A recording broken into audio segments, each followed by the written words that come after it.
2장 9절 말씀을 다 같이 보시기 바랍니다. 베드로전서 2장 9절 우리 다 같이 함께 합독합니다. 그러나 너희는 택하신 족속이요 왕 같은 제사장들이요 거룩한 나라요 그의 소유가 된 백성이니 이는 너희를 어두운 데서 불러내어 그의 기이한 빛에 들어가게 하신 이에 아름다운 덕을 선포하게 하려 하심이라. 아멘. 또 이 베드로전서 2장 9절 이 말씀 한 절 속에 여러분과 저의 모든 내 정체성, 내가 어떻게 살아야 되고 내가 어떤 구원을 받았는가, 내가 얼마나 축복을 받았는가, 또 내가 어떻게 나나 또 우리 자녀들이, 렘넌트들이, 후대들이 어떻게 살아야 할 것인가를 보여주는 말씀하시는 우리 그런 내용이라고 해도 전혀 부족함이 없겠죠.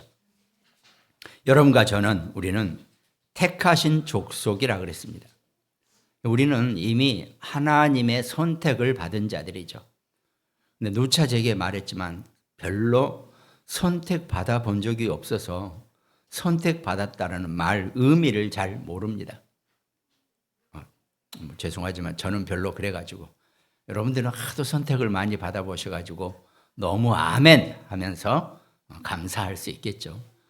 근데 참 저는 국민학교 때부터 그 흔한 보물찾기에서 보물 그것도 한번 못 찾아봤다니까요. 온 산을 뒤지고 다녀도 하여튼 그랬습니다.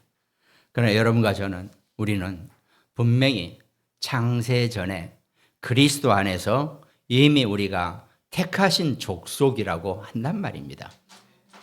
하나님의 택하신 족속이기 때문에 우리는 절대로 부족할 것도 없고 불편한 것도 없어야 한다는 겁니다. 그게 우리의 신분이고 그게 우리의 정체성이에요. 근데 이게 잘 안 믿겨지죠.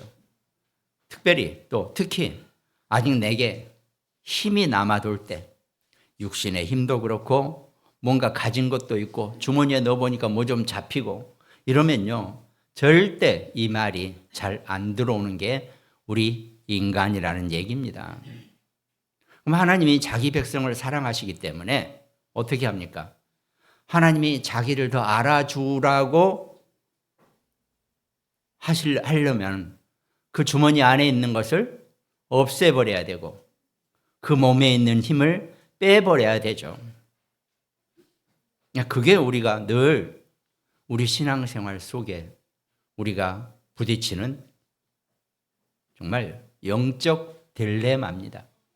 내가 힘이 남아들고 내가 아직 뭔가 할 수 있다고 생각하고 내가 있을 때는 저도 마찬가지입니다. 나이 40에 예수 그리스도를 영접했는데 그 전까지는 팔팔 뛰고 날르고 온갖 세상 말로 난리를 치고 살았겠죠. 그나마 다행히 힘이 완전히 다 빠지기 전에 저를 부르셔서 감사할 뿐이죠. 분명히 여러분과 저는 택하신 족속이라 그랬습니다. 그걸 알아야 되거든요. 그러니까 이제 힘 빠지기 전에 뭔가 은혜를 주려니까 방언도 시켜보고 막 어디 데리고 와서 막 찬양도 막 어마어마하게 시켜가면서 이제 그런 감정으로라도 뭔가 느껴보라고 하는 게 많은 교단들이 하는 일이죠. 물론 저는 그런 건 안 해봤지만 많습니다. 그래서 한때 우리나라가 기도원 문화가 어마어마하게 기독교 문화 속에서 어마어마했지 않습니까? 기도원 가면 저도 나중에 조금 가봤지만 아예 살죠 거기서. 그 넓은 대강당에 아예 짐 싸들고 와서 살아요. 왜? 대부분 몸이 아픈 사람들, 몸 팔팔한 사람들은 거기 눈길도 안 주고 들어오지도 않아요. 그런 데를 왜 갑니까? 참 그렇죠. 하나님이 자기가 사랑하는 백성을 왜 일을 만들게 하시고 사건을 주고 몸을 건드리신 다른 거 없습니다. 바로 그냥 제가 결론에서 드릴 말씀 아까 우리 장로님이 기도한 내용, 이스라엘에 블레셋이 쳐들어왔어요. 이스라엘 가봐야 진짜 우리나라 경상북도 뭐 이 정도 땅 크기밖에 안 돼요. 한 번만 마음 먹고 밀어버리면 그냥 밀려버리는 게 이스라엘이에요. 그럼 뭐 그 블레셋 군대들이 쳐들어왔단 말이죠. 그건 뭔지 모르게 아무튼 이스라엘 백성들은 조금 약간 체구가 적은 스타일이고 이 블레셋이나 이쪽은 약간 저쪽 위쪽 지방 피가 섞여가지고 훨씬 더 강하단 말이죠. 안악산지라 그랬잖아요. 엄청 큰 애들이죠. 그러니까 와서 싸움을 걸고 이스라엘을 괴롭힌단 말이죠. 문제 속에 우리가 문제 속에 빠졌을 때 우리에게 문제가 왔을 때 우리가 해야 될 첫 번째 내용이 핑계나 염려나 이유 될 시간이 없습니다. 지금 내가 몸이 좀 그래서 내가 뭐가 좀 그래서 내가 이래저래서 그거 이유 되고 거기에 합당한 육신적인 합리적인 이유 갖다 붙이면요 뭐든지 갖다 붙일 수 있어요. 그럼 결국은 어떻게 됩니까? 제대로 온전하게 하나님 만날 수가 없게 된단 말이죠. 그러니까 이유도 없고 핑계도 없고 염려 이런 것도 할 이유가 하나도 없다는 겁니다. 그러면서 블레셋이 문제가 아니라 그랬죠. 블레셋이 자꾸 쳐들어오는데 이스라엘 백성이 블레셋 문제가 아니에요. 이스라엘의 문제. 이 얘기는 뭡니까? 내 주변의 사람들이나 사건이나 이게 문제가 아니에요. 내가 문제거든요. 내가 문제예요. 내가. 그걸 봐야 될 줄 아는 거예요. 다른 거 외부적인 문제 하나도 문제될 게 없어요. 걔네들은 지네들 영역 높이느라고 우리한테 공격하고 오는 것뿐이에요. 할 일 하는 겁니다. 그때는. 지금이야 좀 그러시면 옛날에는요. 남의 나라 전쟁에서 뺏어오는 게 경제활동이에요. 그게 비즈니스예요. 그게 무역이에요.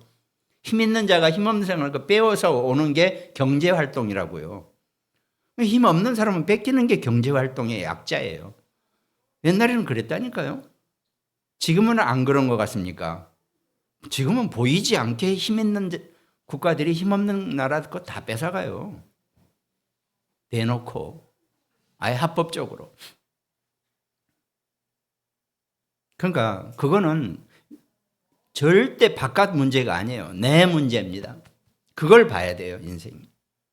맨 저것들이 쳐들어와서 우리를 괴롭혀서 일본이 우리를 건드려서 맨날 이렇게 외부 문제를 따진단 말이죠. 내 문제입니다. 우리가 준비가 안 돼 있고 내가 제대로 온전하지 못하고 내가 온전하게 힘을 기르지 못하니까 노상 당하는 거죠.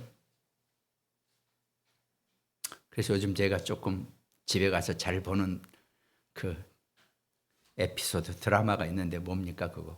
피지컬 뭐 이런 거, 비스트 마스터 뭐 이런 거 좀 봤는데 거기 있는 그 이렇게 정말 체격도 좋고 막 운동 와서 막 하는 사람들 이렇게 보면 어렸을 때는 몸이 너무 약해가지고 완전히 괴롭힘 당하고 이런 애들이 꽤 있어요. 자기가 어렸을 때는 너무 몸이 왜소해가지고 친구들한테 맨날 왕따 당하고 얻어맞고 이리 치고 저리 치었대. 자기가 그걸 이겨내기 위해서. 그러니까 외부 친구들 문제가 아니에요. 내가 문제인 거죠. 그러니까 그 사람은 열심히 해가지고 자기 몸을 키워가지고 진짜 누가 보더라도 그렇게 멋있게 바꿔서 그렇게 힘도 하는 그런 사람이 된단 말이에요. 우리는요, 절대 문제는 내 안에 있는 거지 다른 데서 문제 찾고 외부에서 핑계 대려고 그러면요, 그냥 그게 세상 말로 루저예요, 루저. 애들 말로. 그냥 적어도 나의 인생은 내가 강해야 될 거 아닙니까? 성경도 똑같이 뭐 별거 없어요. 마찬가지예요. 인간 사는 거. 그냥 절대 외부 문제가 아니라 내 문제라는 겁니다. 내 안에 있는 내 문제 때문에 내가 계속 어려움을 당하고 가난하게 살고 힘들게 사는 것뿐입니다. 그래서 사무엘이 이스라엘 백성들에게 다 모여 그래놓고 지금부터 모든 우상을 다 버리라 그랬습니다. 이것저것 온갖 잡신에 시달리는 우상, 눈에 보이는 우상뿐만 아니라 눈에 보이지 않는 내 안에 있는 우상도 다 버려내라 그랬습니다. 내가 묶여있는 내 우상까지 다 버려버리라 그랬어. 다 버려라. 그리고 여호와께 돌아오라. 온갖 그런 것들 때문에, 온갖 염려, 핑계, 불신앙 이런 것 때문에 하나님과 멀어져 있고, 내 문제 때문에, 바깥 문제 가지고 내 문제인데 그것 때문에 하나님과 멀어지고, 또 하나님 아닌 엉뚱한 것에 내 모든 신념을 뺏기고 거기다가 우상 속에 다 버리고 여호와께 돌아오라고 사무엘이 이스라엘 백성들에게 선포를 합니다. 그러면서 오직 여호와만 바라라 그랬습니다. 저도요, 20, 30대 이런 얘기 들으면 목사가 이렇게 얘기하면 저는 콧등도 안 꼈을 겁니다. 내가 나를 믿어야지, 내 힘을 믿어야지, 내에 있는 내 실력을 믿어야지, 이렇게 살아왔기 때문에요. 안 믿길 겁니다. 그러나 정말 중요한 것은 하나님은 살아계시고 눈에 보이지 않는 이 영적인 존재는 분명히 있다는 것입니다. 그걸 우리가 알고 살아가야 한다는 것. 불신자까지 신경 쓸 지금 여유가 없어요. 어떻게 해요? 불신자는 그냥 불신 상태로 놔두고 그냥 진짜 내 식구나 내 친한 사람이라면 악착같이 전도를 하고 말씀을 주겠지만 그 외에는 어떡합니까? 못하는 거죠. 나만이라도 온전하게 하나님을 바라볼 수 있는 그런 신앙생활 속에 들어오시기 바랍니다. 교회를 열심히 다녀라, 뭘 어쩌라 저쩌라 이 얘기도 없어요. 내가 정말 감사하면, 정말 창세기 3장의 그 원죄의 사건에서 하나님이 십자가의 예수 그리스도로 나를 구원해 주신 것이 내가 정말 감사하면 하지 마라 그래도 열심히 하게 됩니다. 그걸 굳이 꼭 기존 교단 사람처럼 열심히 안 하면 죽어요, 이렇게 얘기할 이유가 하나도 없다는 얘기입니다. 그런 얘기 하고 싶지도 않고요. 내가 정말 감사하니까 열심히 하고, 내가 정말 감사하니까 하나님 앞에 봉사하고 헌신하는 거죠. 그걸 꼭 해라 말아라 누가 그래요? 하여튼 이게 어제 핵심 때 메시지였습니다. 정말 여호와만, 하나님만 바라는 그런 사람들 되시기를 주님의 이름으로 축원드리겠습니다. 먼저 서론에 우리가 살아가면서 우리 후대 렘넌트에 대한 늘 잊지 말아야 될 게 있습니다. 여러 가지가 있겠죠. 그러나 적어도 내 자식은 나보다 더 잘 살아야 될 거 아닙니까? 내 주머니 안에 있는 것보다 더 좀 많이 갖고 살면 감사하겠죠. 그게 렘넌트의 빛의 경제입니다. 그러니까 늘 우리는 어떤 말씀 속에서도 이 렘넌트들이 그런 빛의 경제를 준비할 수 있도록 도와줘야 한다는 겁니다. 그럼 우린 옛말에도 있잖아요. 잘 될 나무는 싹부터 알아본다고. 그게 달리 의미하는 게 아니에요. 다른 의미가 아니에요. 어렸을 때부터 너가 어떻게 살아야 되고 네가 어떻게 하나님의 영광을 위해서 살아야 할 것인지를 정말 그림을 그릴 수 있도록, 그 우리 자녀들의 미래 그림이 보여질 수 있도록 그렇게 키우는 겁니다. 뭐가 확실하게 어떻게 하자라기보다는 어렸을 때부터 그렇게 준비할 수 있도록 가르치는 겁니다. 근데 그것도 없으면 뭘 해야 될지 모르고 사는 게 우리 후대가 되어버린다는 겁니다. 그러니까 예를 들어서 그렇다는 거죠. 예를 들어 나폴레옹, 영웅인지 영웅이 아닌지는 모르겠습니다. 그러나 그 중세시대 한 시대를 쥐고 흔드는 사람이었죠. 근데 그 나폴레옹 집은 어렸을 때부터 부자였대요. 잘 사는 집이었대요. 근데 얘는 어렸을 때부터 그 꼬마가 집에 있는 좋은 빵을 먹는 게 아니고 흙빵을 먹었다 그러더라고요. 니네 집 잘 살고 너 왜 흙빵을 먹는데? 물어봤대요. 그건 가난한 사람들 쪽이 먹는 빵이래요. 그게 뭐 정확히 저도 빵 종류는 몰라서, 근데 뭔지 모르게 부드럽지도 않고 뭐 딱딱하고 그런가 보죠. 그 아이가 하는 얘기가 그랬대요. 나는 군인이 될 거니까, 그 당시에 군인들은 전부 다 흑빵을 먹었대요. 나는 앞으로 군인이 될 거니까 나는 지금부터 이 빵을 먹는다. 이렇게 대답했대요. 어쨌든 그래도 뭐 불신자든 불신자가 아니든 한 시대에 한 세상을 뒤흔든 그런 인물이었잖아요. 어렸을 때부터 보여진다는 겁니다.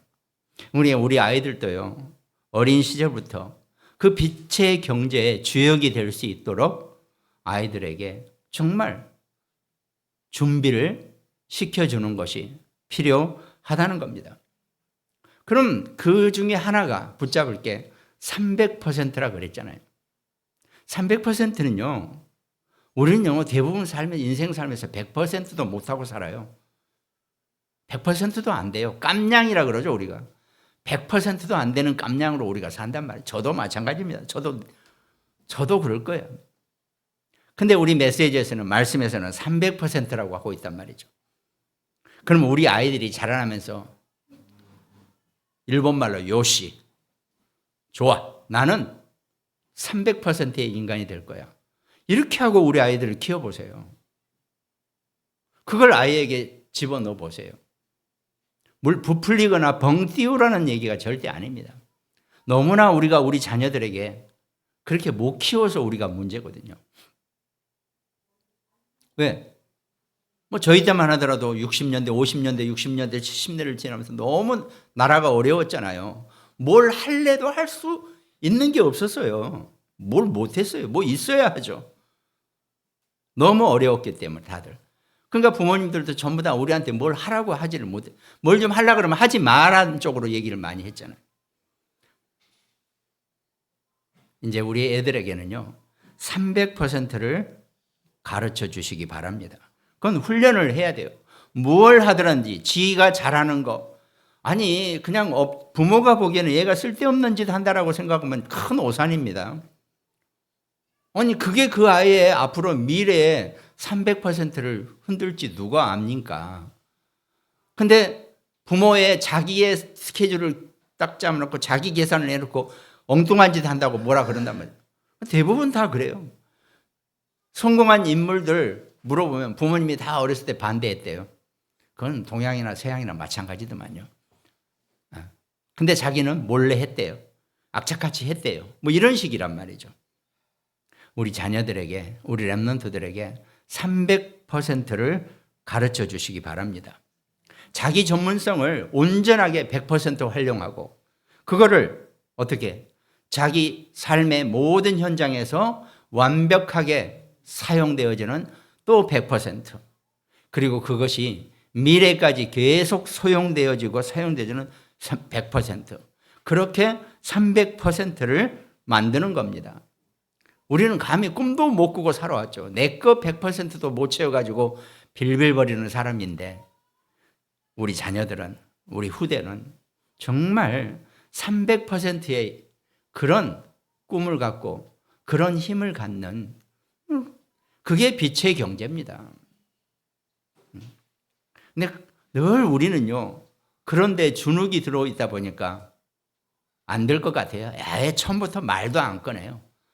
메시지 들어도 참 허황한 얘기 하시네, 이렇게 생각했지, 하나도 그게 내 거고 우리 자녀 거라고는 생각도 못하고 산다는 겁니다.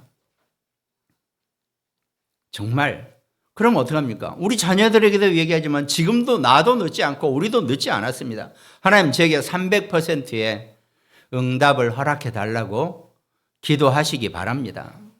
여러분과 저는 전부 다 하나님의 자녀고 하나님의 백성이요. 세상에 어떤 정상적인 부모가 자식이 뭘 달라 그러는데 없다 그럽니까? 응? 누가 어떤 부모가 있는데 자식이 달라는 걸 안 주는 부모는 하나도 없어요.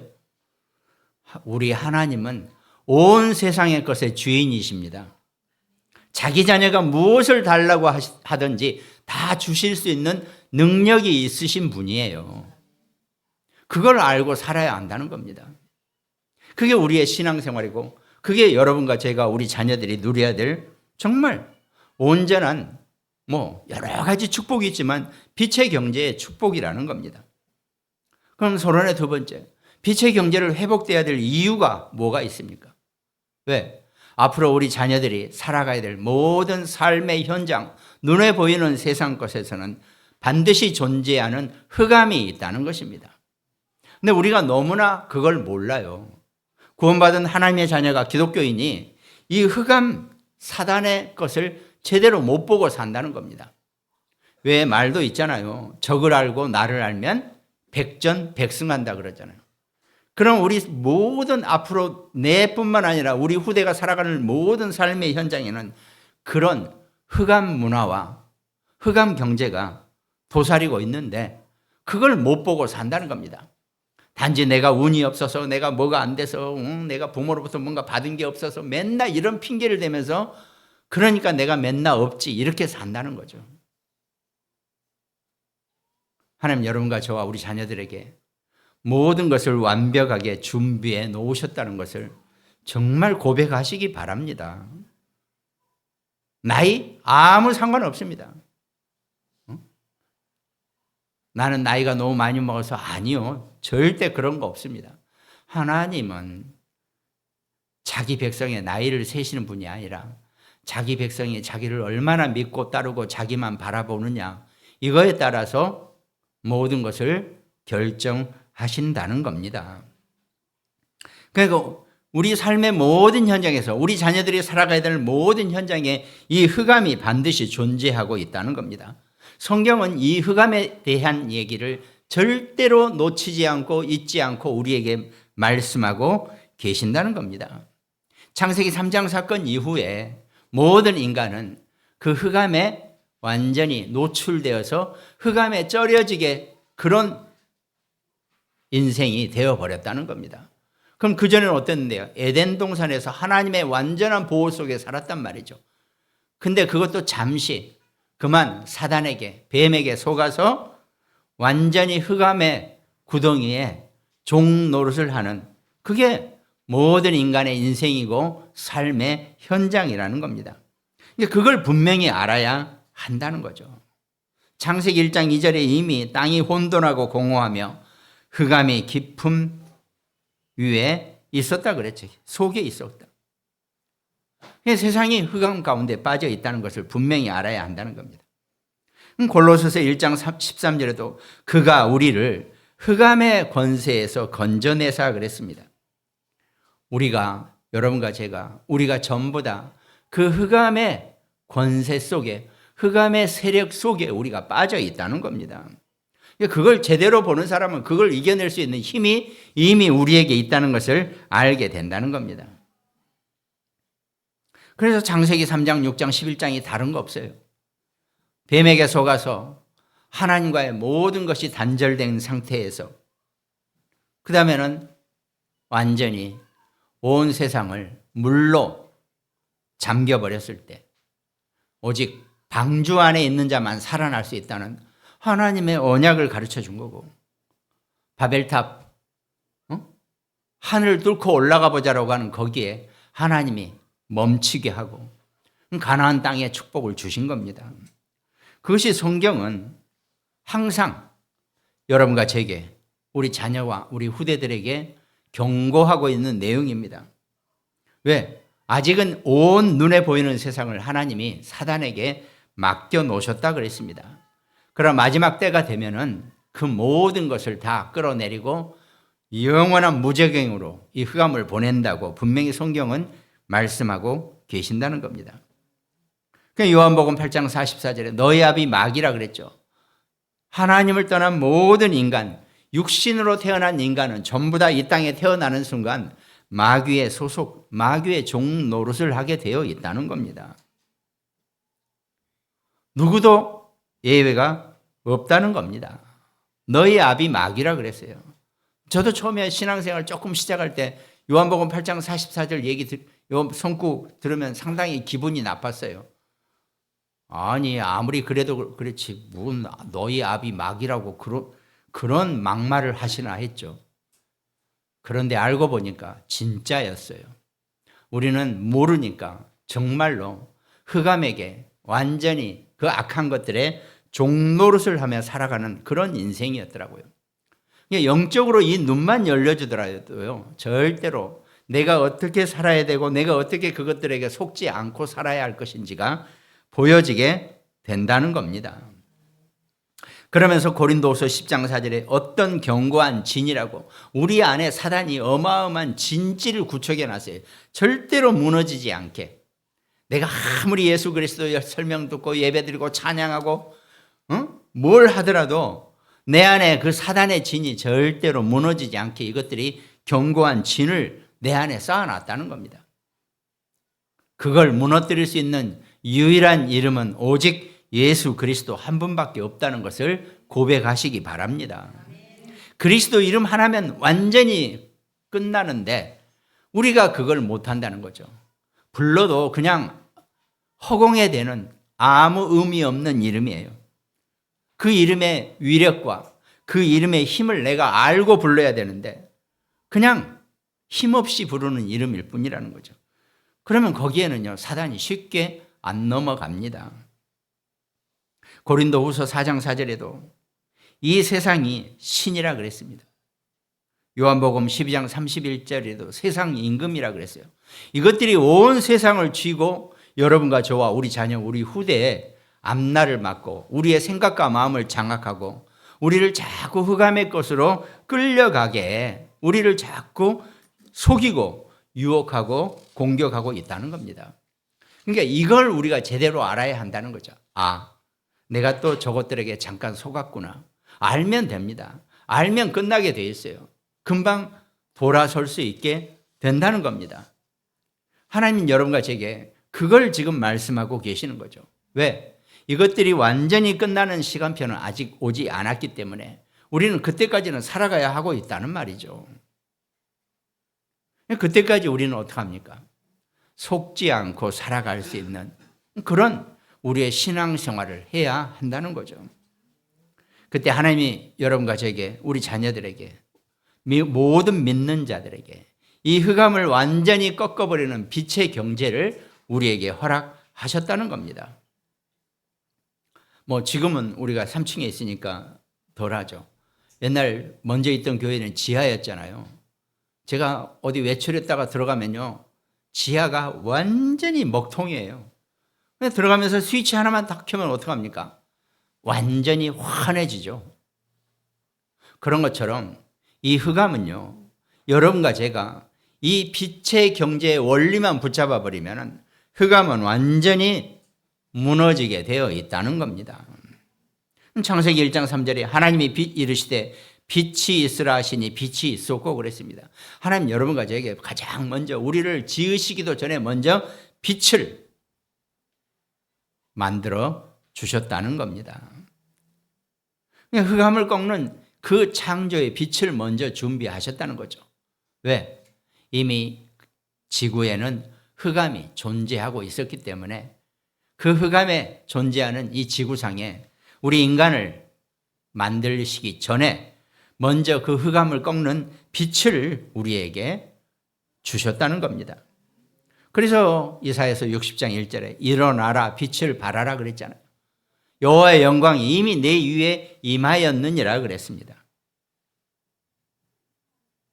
또 요한복음 1장 9절에는 참 빛 곧 세상에 와서 각 사람에게 비추는 빛이 있었다 그랬습니다. 예수 그리스도가 이 땅에 빛으로 오셔서 여러분과 저 우리 믿는 모든 자들에게 1대1로 내 전용의 빛을 비추고 계신다는 겁니다. 마태복음 5장 14절에 예수님이 그래서 너희는 세상의 빛이라고 분명히 선포하셨다는 겁니다. 오늘 본문 말씀처럼 그의 기이한 빛에 들어가게 하신 이 아름다운 덕을 선포하게 하려 하심이라 그랬습니다. 여러분과 제가 이 빛을 마음껏 사용하고 이 빛의 경제를 마음껏 휘두를 수 있는 힘을, 능력을 우리에게 주셨다는 겁니다. 그래서 본론에서는 우리 후대 렘넌트들에게 이 서밋 망대를 우리가 어떻게 서밋이란 말도 나쁜 말 아니도 이상한 말도 아니에요. 우리가 보통 신문이나 뉴스에서는 서밋 그러면 세계 정상들을 의미하죠. 뭐 트럼프든 뭐든 막 뭐 잘 나가는 사람들. 그거는 세상 눈에 보이는 서밋들이고, 하나님은 여러분과 저를 이 암흑의 시대에 이 흑암의 세상에서 우리 자녀들을 또 여러분과 저를 서밋으로 부르셨다는 겁니다. 그래서 우리 후대는 이 빛의 경제를 적어도 여러분과 제가 우리 자녀들이 세상 살아가면서요, 경제 때문에 뭘 하고 싶은데 못하다든가 돈 때문에 뭐가 안 된다든가 그렇게 살면 얼마나 억울해요. 아니 나도 부잣집 아들로 못 태어나서 그렇게 한스러운데 내 후대까지도 뭐가 없어서 못하고 이게 없어서 안 되고 저게 없어서 못하고 뭘 그렇게 삽니까? 뭐 팡팡 쓰자는 얘기가 아니에요 지금. 그건 다른 얘기입니다. 하고 싶은 거 마음대로 못하게 사는 것도 그것도 저주예요. 그것도 제대로 못 사는 겁니다 지금 우리가. 하나님 여러분과 제게 우리 후대에게 모든 것을 다 예비하시고 준비해 놓으셨는데 우리가 제대로 못 찾아 먹고 있는 것뿐이에요. 그래서 먼저 우리가 또 우리 후대가 그 서밋의 자세를 가르칠 수 있도록, 서밋 자세를 갖출 수 있도록 도와주는 겁니다. 성경 말씀 속에 많은 내용이 있죠. 창세기 37장 2절에 요셉이 그가 그들의 잘못을 아버지에게 말하더라 그랬습니다. 요셉의 아버지 야곱에게 형들이 이런저런 저런 조목조목 잘못한 것을 고자질했어요. 이걸 잘못 해석하면은 그 남자가 사나이답지 못하게 그 어디 가서 고자질이나 하고 저 요셉 저거 쓰겄어? 이렇게 얘기한단 말이죠. 그 얘기가 아닙니다. 그 형들의 잘못은, 그 잘못이란 얘기는 성경에서의 잘못은 남에게 뭐 도박하고 남은 술 마시고 남을 해치고 이 잘못이 아니라 하나님을 알지 못하고 하나님의 뜻대로 살지 못하는 것이 잘못이에요. 우리가 잘 보고 살아야 돼요. 그럼 진짜 역으로 온갖 나쁜 짓을 하는 놈이 하나님을 안다. 하나님은 차라리 그 나쁜 놈을 더 쓰신다니까요. 아이러니하지만. 그러니까 우리가 뭐 많은 얘기가 있잖아요. 살인죄를 저질러 놓고 교도소 들어가서 예수 믿고 하나님 자녀가 되고 뭐 어쨌다. 틀린 얘기는 아닙니다. 근데 그걸 이용하는 사람들이 있고 그런 체하는 사람들이 있어서 문제지 아무 상관없습니다. 어떤 사람도 예수 그리스도를 영접함으로써 하나님의 자녀가 되고 하나님의 백성이 된다는 것입니다. 그걸 우리가 분명히 알아야 한다는 거죠.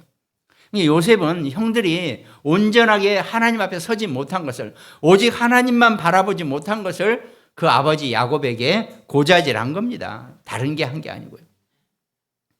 또 출애굽기 2장 12절에 보니까 모세가 히브리 사람을 괴롭히는 애굽 사람을 죽였다 그랬죠. 이건 모세가 살인을 한 게 아닙니다. 이제 본격적으로 모세는 왕자예요, 왕자. 그러면 애굽에 있으면서 최고의 신분을 가진 로얄 패밀리란 말이죠. 그런 사람이 뭐 때문에 그 애굽 사람 히브리 사람 괴롭힌다고, 히브리 노예를 괴롭힌다고 자기 애굽 사람을 죽일 이유가 뭐가 있어요? 그건 죽였다 안 죽였다 그 얘기를 따지는 게 아니고 이제 모세는 완전히 자신의 신분을 하나님 앞에 서기로 한 거죠. 왕자의 신분에 있는 게 아니라 왕자로 있으면 편안하고 평생 아주 늘어지게 온갖 축복을 받으며 눈에 보이는 육신의 것을 누리며 살 수 있겠죠. 그러나 모세는 그 길을 택하지 않고 그 애굽인을 죽임으로써 모세는 본격적으로 출애굽의 지도자로 출발하게 되는 그걸 보여준다는 겁니다. 그게 우리 후대가, 우리 아이들이 자세가 서밋 자세를 갖추는 겁니다. 사무엘상 16장 13절에 보니까 다윗이 여호와의 영에게 크게 감동되니라 그랬습니다. 우리 아이들이, 우리 후대가, 우리 렘넌트들이 여호와의 영에 크게 감동된 자로 자세를 갖추는 그런 서밋 자세를 갖추는 축복을 누릴 수 있도록 기도해 주시기 바랍니다. 그럼 본론의 두 번째로 자연스럽게 그 서밋의 발판이 망대가 내 안에 우리 자녀들 안에 세워질 수밖에 없다는 것입니다. 그럼 아까 그 나폴레옹 같은 경우는 그렇잖아요. 어린애인데도 자기가 집에서 주는 맛있는 그런 빵을 먹는 것이 아니라 그 당시 군인들이 먹고 있는 흑빵을 지가 미리 먹었다는 것. 그는 그 자세가 되어 있고 그 안에 이미 그 망대가 세워졌다는 것이 증거되지 않습니까? 성경의 모든 영웅들이 전부 다 그런 서밋의 자세와 그런 서밋의 망대가 그 안에 세워져 있었다는 겁니다. 그러니까 성삼위 하나님이 영으로 눈에 보이지 않게 영으로 나와 역사하시고 24시간 우리 자녀들과 함께 하시고 또 보좌의 능력이 우리 자녀들과 25시로 함께 하시는 것. 그럼 눈에 보이지 않지만 천군 천사가 늘 여러분과 저의 자녀들을 렘넌트들을 지키고 보호하고 있다는 겁니다. 그걸 우리가 언약으로 삼아야죠. 그러면서 아까 서론에서 말씀드린 것처럼 우리 후대가 또 여러분과 제가 늘 서밋 300%를 붙잡으라는 겁니다. 인간의 근본적인 문제인 함정, 틀, 올무에서 완전히 해방되어 버린 자유함을 얻고 하나님이 예비하신 달란트의 전문성을 누리라는 겁니다. 그러니까 이 축복을 현장에서 누리면 현장에 만나는 모든 사람들이 그 우리 자녀들이 가지고 있는 전문성으로 다 살아나게 된다는 겁니다. 현장을 살리는 것이 또 100%예요. 그리고 하나님이 나의 주인이심을 고백하는 이 서밋 시스템을 갖추고 있으면 미래까지 완전히 누구도 감히 우리 자녀들을 우리를 건드릴 수 없는 흑암이 더 이상 건드릴 수 없는 또 나머지 300% 미래가 준비된다는 겁니다. 그러니까 이것이 허황된 얘기 같이 들리면 그냥 허황으로 끝나요. 그러나 내 언약으로 붙잡고 하나님이 내게 한 시대에 이런 메시지를 주셨다면 내가 얼마든지 300%를 누릴 수 있는 축복을 누려야 한다는 겁니다. 그게 우리 자녀들이 우리 후대가 누려야 될 축복인데 그걸 남의 것처럼 말도 안 되는 소리처럼 들어버리면 끝내 말이 안 되죠. 그러나 되는 사람들은 그걸 붙잡았단 말이죠. 아니 어떻게 뭐 또 얘기하지만 빌 게이츠 같은 스티브 잡스 같은 사람이 그 어마어마한 컴퓨터를 그 크기의 컴퓨터를 사람 손 안에 들어오게 만들어요. 그럼 그 사람들은 그때부터 꿈을 꿨기 때문에 그게 가능하단 말이죠. 제가 우리 대학교 때 컴퓨터가 이 건물만이나 했다니까요. 그 들어가 보면 온갖 큰 장치들이 척척척척 맨날 그것도 돌아가는 소리 나요. 근데 그 계산이 우리 지금 전자 계산기로 하는 계산보다 더 느려요. 그게. 그런데 시간이 바뀌니까 그게 우리 모든 사람들의 손바닥 안에 들어왔단 말이죠. 이거는 정말 그 자세와 망대와 300%의 언약 속에 있으면 우리 후대들도 우리 자녀들도 얼마든지 그렇게 살아갈 수 있다는 것을 분명히 증거하는 것입니다. 그래서 결론에는 빛의 경제를 누리는 나의 업을 살리고 가문을 살리고 교회를 살리는 그런 응답을 누릴 수 있어야 한다는 겁니다. 하나님이 교회를 그냥 주신 게 아니고 교회를 통해서 각 교인들에게 자기 백성들에게 하나님의 축복을 주시는 거죠. 그 원리를 아는 사람만이 온전하게 이 빛의 경제의 축복을 누리게 되는 거죠. 자연스럽게 나를 살리고 우리 가문을 살리고 내 가정을 살리는 거, 이게 빛의 경제의 시작이 된다는 겁니다. 그러면서 우리는 정말 하루를 또 그냥 보내는 게 아니라 아침과 점심과 저녁 시간에, 아침 시간에는 하나님 주시는 최고의 힘을 얻는 그런 축복의 시간표를 가져야 되는 거죠. 우리 원단 메시지죠. 낮에는 만나는 모든 사람들에게 이 하나님의 축복의 응답을 증거할 수 있는 그런 만남의 축복을 누리는 것입니다. 밤에는 정말 인생 최후의 작품을 만드는, 정말 내가 어떤 문제, 오늘 낮에 내가 뭔가 일이 안 됐다 할지라도 그것으로 답을 얻고 내가 다시 재도전하고 재생산하고 재창조할 수 있는 근원적인 힘을 내가 작품으로 만드는 그런 축복의 시간으로 하루를 보낸다면 어떤 상황이나 어떤 문제 속에서도 끝내 승리하는 자로 여러분과 저와 우리 자녀들, 우리 후대가 살아가게 될 것입니다. 그 힘을 얻고 살아가는 우리 모두가 되시기를 주님의 이름으로 축원드리겠습니다. 오늘 함께 말씀 나누는 우리 모든 가정들, 또 굿모닝 병원 현장, 또 태안의 우리 안지영 집사, 광주와 강릉지교회, 또 일본과 미국에서 함께 말씀 나누는 우리 장로님들, 또 우리 현빈이 메시지 속에서 정말 다치지 않고 잘 무사히 또 돌아올 수 있는 그런 증인으로 설 수 있도록 축복하시기 바랍니다. 하나님께 감사를 드립니다. 우리 인생은 하나님이 우리에게 축복해 주시기 위해서 세우는 인생이오니 하나님, 우리가 서밋의 삶을 살게 하시고 서밋의 응답을 살게 하시고 서밋의 축복을 누릴 수 있는 그런 하나님이 이미 예비하신 축복자로 살아갈 수 있도록 하나님, 우리가 내 문제가 아니라 오직 외부 문제가 아니라 오직 내 문제임을 깨닫고 여호와만을 바라볼 수 있는 그런 축복자가 되어지게 하여 주시옵소서. 온전하게 하나님 말씀으로 승리하는 자가 될 수 있도록 주께서 축복하시고 인도하여 주시옵소서. 감사를 드리옵고 우리를 구원하신 예수 그리스도 이름으로 기도합니다. 아멘.